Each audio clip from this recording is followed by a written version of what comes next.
Chapter 1: The Legend Unfolds.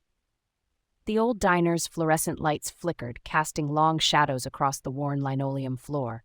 Jamie leaned forward, her fingers wrapped around a chipped ceramic mug, her eyes burning with a mixture of excitement and determination.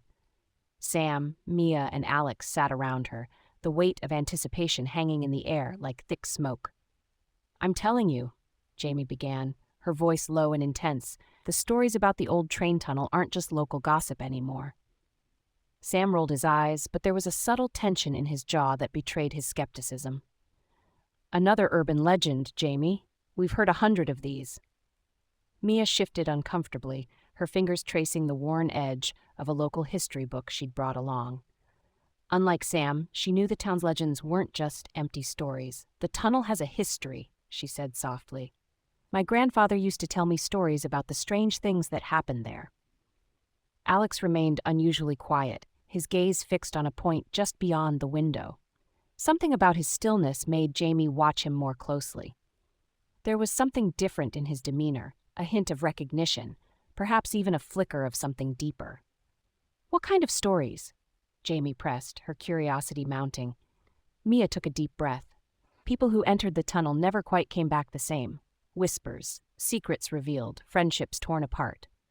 Her words hung in the air, charged with an unspoken weight. Sam scoffed, but Jamie noticed his hand trembling slightly as he reached for his coffee. "Sounds like classic small-town ghost stories designed to keep kids from exploring abandoned places."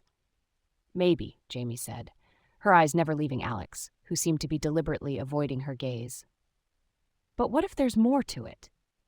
The tension at the table was palpable.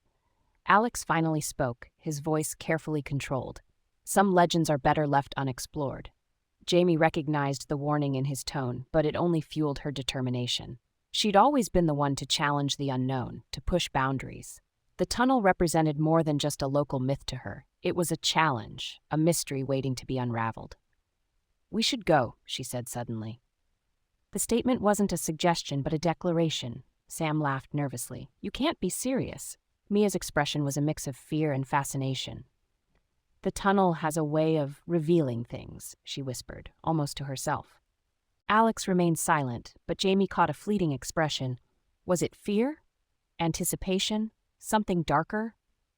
"We'll go together," Jamie continued, her leadership instinct taking over. "4 friends, 1 tunnel. We'll prove these are just stories." Each friend responded differently. Sam with reluctant resignation, Mia with scholarly curiosity, and Alex with a complex emotion Jamie couldn't quite decode. The unspoken understanding was clear. Something was waiting in that tunnel. Something that connected them in ways they hadn't yet understood. As they left the diner, the late afternoon sun casting long shadows, Jamie felt a strange electricity in the air. The tunnel waited, a dark mouth carved into the hillside just outside town, promising secrets and revelations. Little did they know how profoundly their lives were about to change. The forgotten train tunnel stood silent, patient, almost sentient, waiting for them to take their first step into its darkness.